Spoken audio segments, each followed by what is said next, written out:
Hi there, welcome to Kneppy Invest and welcome to another portfolio update, 2nd of March 2024 edition.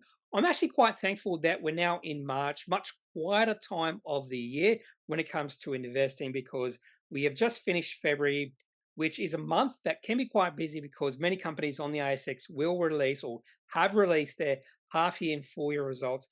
And that just comes after the last week of January when many companies on the ASX release quarterly reports, so much quieter time of the year. But even though we're not going to see many announcements released over the next month and a half, I will still be a little bit busy because I will go through quite a few of those half year and full year reports that were released in February. In fact, I'm going to go through about 560. Now, the reason I go through these reports is I want to find some high quality companies that I didn't realize were high quality companies. The other reason I go through these reports is to verify that those companies I thought were high quality are indeed high quality, or those companies I thought were low quality are indeed low quality. And on occasion, I will come across a high quality company, and on occasion, I will want to buy that high quality company. The whole reason why I'm talking about that is because one of the portfolios I do run, which is called the high quality portfolio or quality portfolio, uses a strategy of buying high quality companies for the long term. The sort of traditional investing strategy that most investors are told is the only strategy that works. But that's ridiculous. There are many strategies, investing strategies that do work. And in my opinion, you have to find the strategy that works best for you. Now, the other two portfolios I do run, and this is just me using my own money, not anyone else's money. I could never invest other people's money. It's just me and knowing myself. The other two portfolios I do run using my own money are a small cap portfolio, and that strategy or that portfolio uses a strategy where I'm trying to find smaller companies that have the potential, just the potential, to become high quality companies in the future. And my third portfolio, technical portfolio, uses a charting or technical analysis strategy. And I've really ramped up using that strategy over the past few years because when I first started investing, well over 10 years ago, almost 15 years ago, I was only focused on high quality companies. And one of my strengths, in my opinion, one of my strengths is that I am open minded and I am curious. And since I started investing, I've come to realization that indeed technical analysis does work if you know what you're doing. And you'll be able to see that I probably do know what I'm doing, even though I do make quite a few mistakes when it comes to technical analysis. And the reason I'm saying this strategy works for me is just around the returns I am getting in that particular portfolio.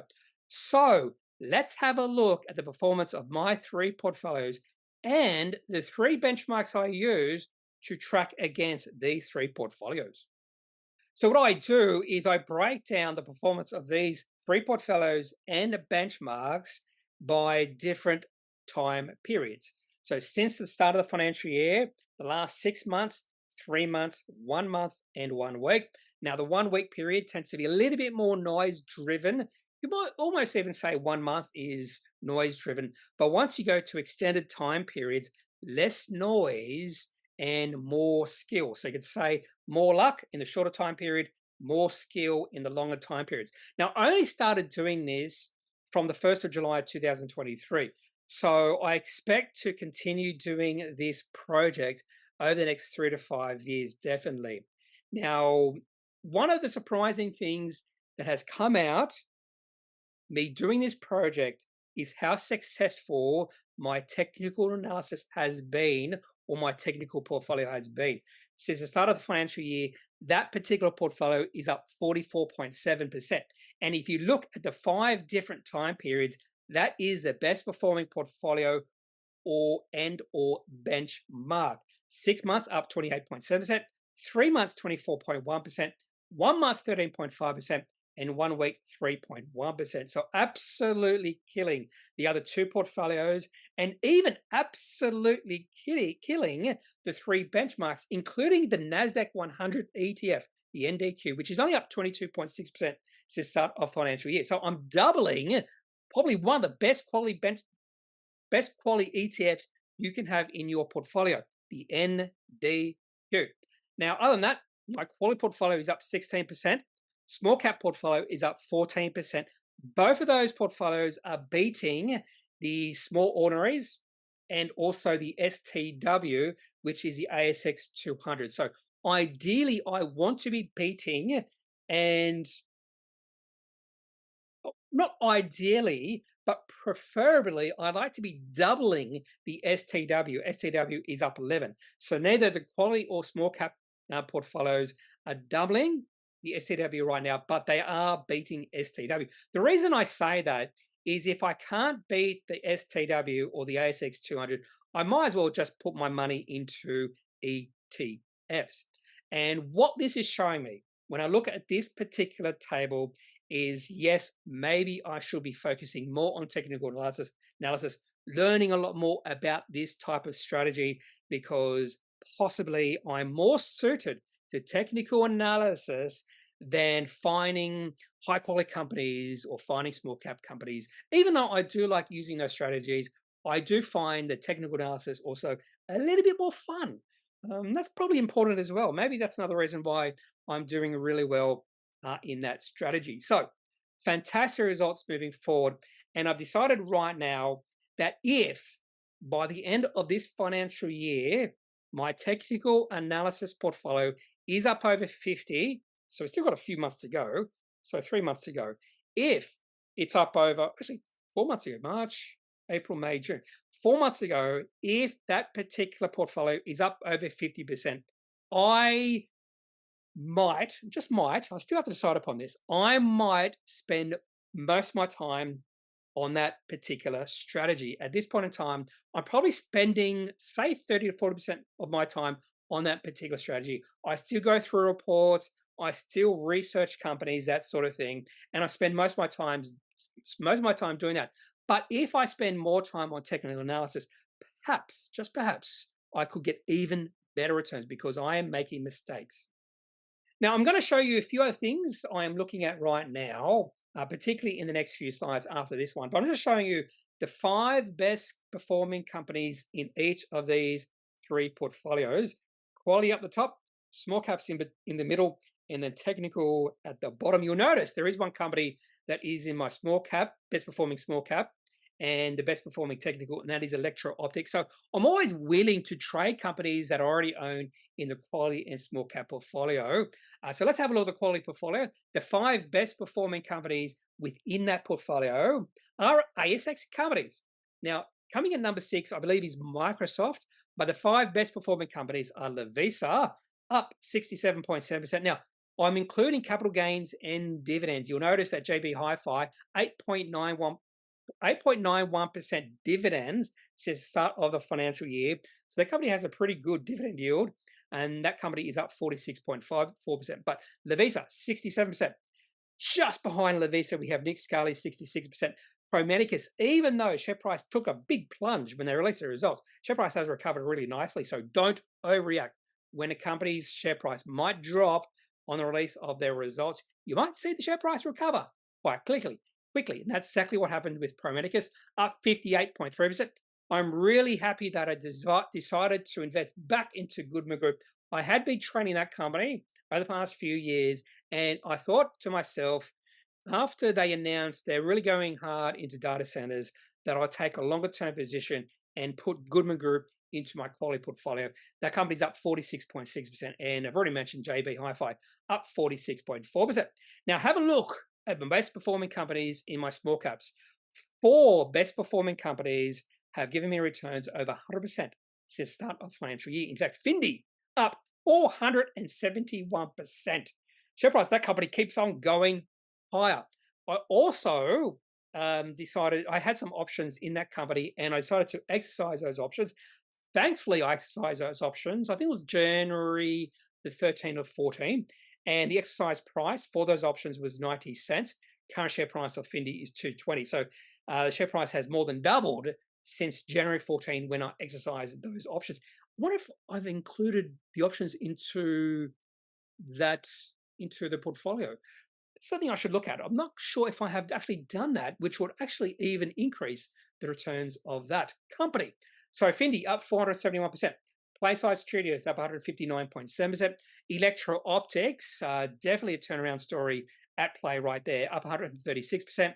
Ordinate 132%. And Gentrack up 84.4%. And that was originally, I bought that company originally back in 2020, and I've taken profits out of that company twice. And it's getting to the point where I'm thinking maybe I should just take profits, but the share price of that company keeps going up. Now, a few companies within my small cap portfolio are the type of companies that I'm thinking of putting or placing into my quality cap or quality portfolio, and Ordinate is one of those companies. I wouldn't necessarily say right now that Ordinate is a high quality company. I want further proof in regards to the company's business model, but it's well on its way. And I also would say there's a little bit too much hype, excitement in Ordinate right now. And that was actually backed up by the CEO. He said the market was getting a little bit too excited about that company. So when you look at the best performing companies, they are in the small cap portfolio. However, in saying that, I have taken profits of some of the best performing companies in my technical portfolio. Two of those companies I've actually placed in my small cap portfolio, and I'll talk about that later in the video. Now, the 5 best performing companies I currently own in my technical portfolio. So this does not include companies I have sold. So the best 5 performing companies are currently Zip, up 82.8%, Electro Optics, 78.2%, Bravura, 59.7%, ServiceStream, which I'm really thinking about taking profits. Our share price of that company is going on a run since they released their results. And my only reason I'm holding back is just because the share price has really taken off. And that company's up 44.4%.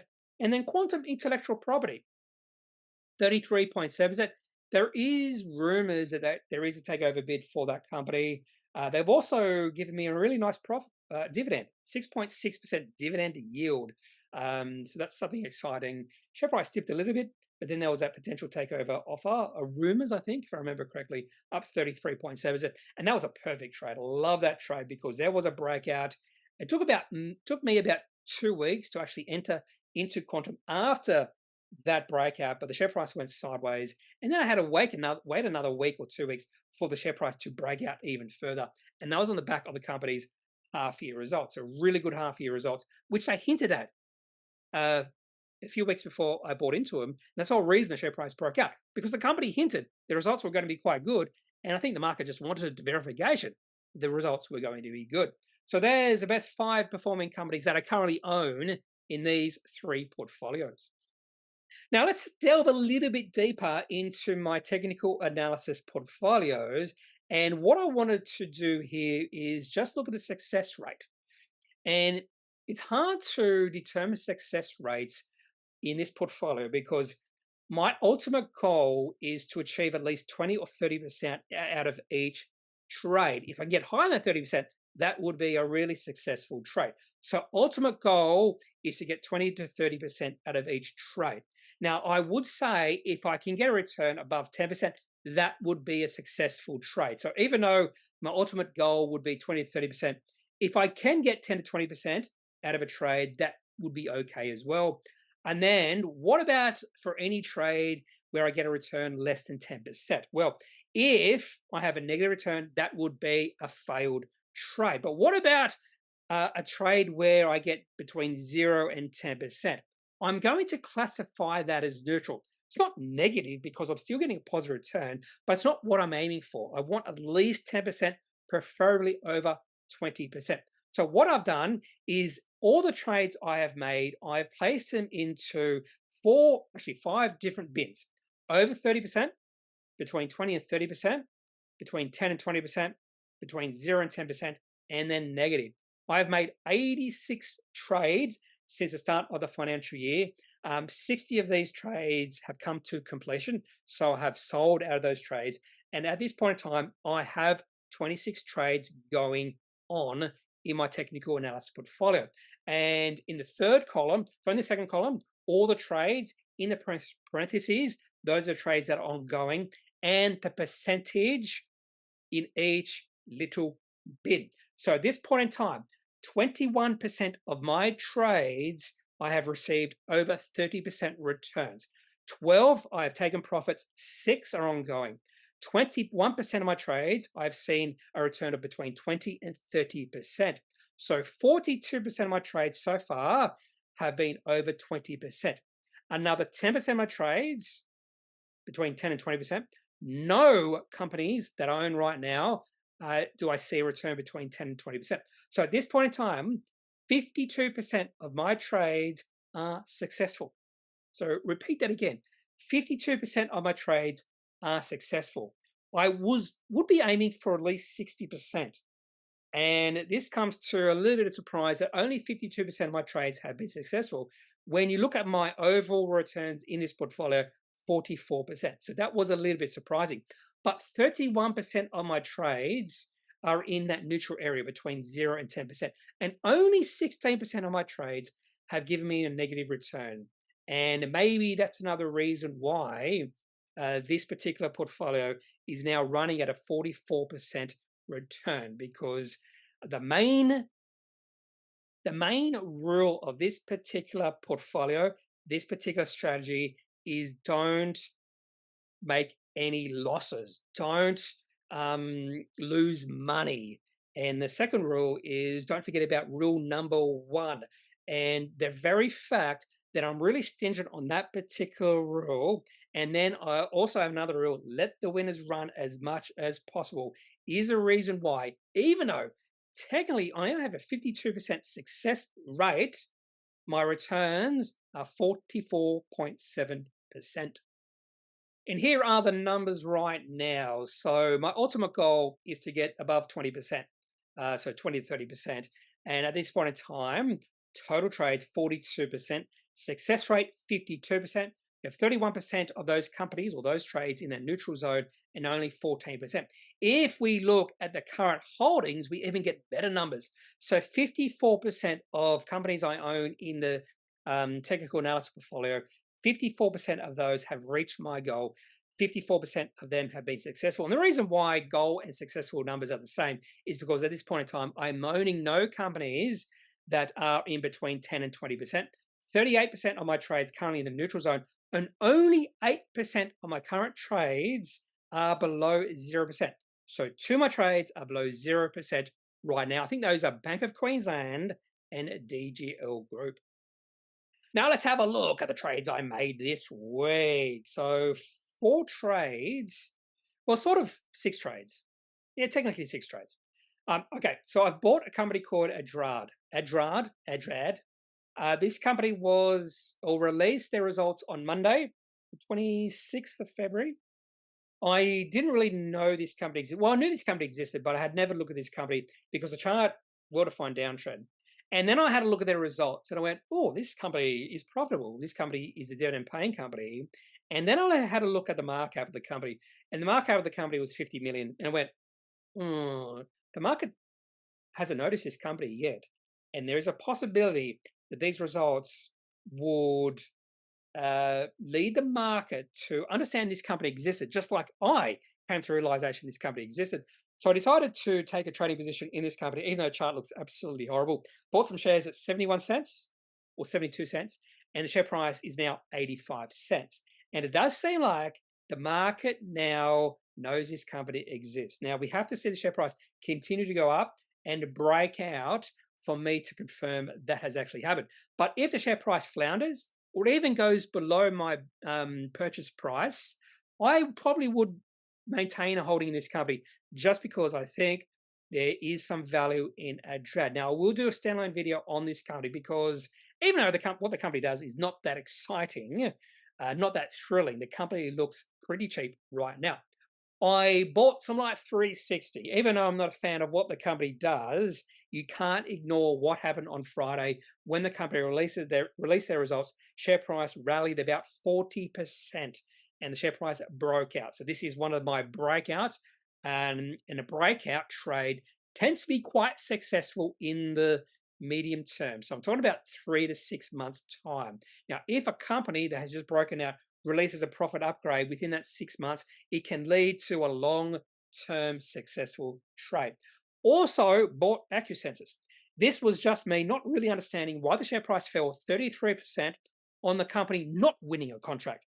The company didn't lose a contract, but it didn't win a contract. And I thought the market overreacted. So I bought some shares in that company at about 70 cents, something like that. And the share price has bounced, exactly what I thought it might do. So more than likely, AccuSensus will be a short-term trade, just buying a bounce. The other three companies I made a decision on in the past week include Atlas Pearls. Now, I bought Atlas Pearls in August of last year at about 5.7 cents. Share price went from 5.7 cents to around 20 cents.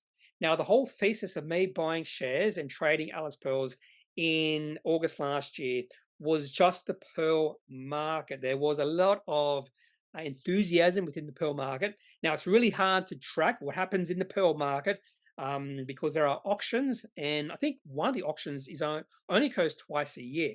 So my thesis was buy shares in August and then sell the shares when the company releases their February results, because after February, I have no idea what's happening in the pearl market. I knew a little bit in August, and the thesis has played out. Shares popped up to 20.5 cents on open on Friday. I sold my shares on open. Don't usually do that, but this was one of the instances when I did do it. I ran the risk of the share price just breaking out on the Friday, possibly going to 25 cents or something, but the share price actually fell and closed at about 19 cents. So at least that was a successful trade. And I was not even thinking of doing anything else with those shares except completely selling out of my position in Atlas Pearls and taking profit. So bought at 5.7 cents and sold at 20.5 cents. A nice, really nice profit, almost tripling in the share price over a 3-month period. Now, two companies that I did not sell my shares in, but I have moved into different portfolios. And those are Step One and Doug Technologies. I did a standalone video on Step One, and I go through my thinking on why I have transitioned my shares from the technical analysis portfolio to the small cap portfolio. So what I do, and that's exactly what I did with Doug Technology as well. In fact, Doug Technology was a little bit different. I transferred all my shares of Step One into my small caps, but I did not do the same thing with Doug. I sold 2/3 of my portfolio of Doug, took profits at $2.50, and then I transferred the other third into my small cap portfolio because I think there is potential for Doug Technology over the next 5 years. So what I do when I do transfer shares from one portfolio to the next is I sell my shares. So it's like I sell my shares in that portfolio, so my technical portfolio. So for instance, Step One, I sold shares. It's like I sold my shares in Step One at about $1.60, and then I bought the same amount of shares in my small cap portfolio at the same price. So it's like a transfer of shares, but I realized the profits in my technical analysis portfolio. But it's not like I bought those shares at a much lower price in my small caps. So it's like I bought the shares at exactly the same price where I sold the shares in my technical analysis portfolio. Hope that makes sense. Hope that makes sense. I just don't transfer the shares from one portfolio to the next and assume that I did not own those shares in my technical analysis. I want to, because my thinking of these companies has changed. The original reasons why I bought these shares is because of a technical reason, but my thinking has now changed. Hope all that makes sense. I hope you're feeling it doesn't make sense. Anyway, if it doesn't make sense, just leave a comment in the comment section, and maybe I can try to explain it better in another video. And that is all I have for this portfolio update, 2nd of March 2024. If you have any questions, any thoughts, just leave those in the comment section of this video. Otherwise, I am not a financial advisor. If you do need financial advice, make sure you seek out someone who is qualified and can speak to your own financial needs. That's it for this video. Have a good day. Bye.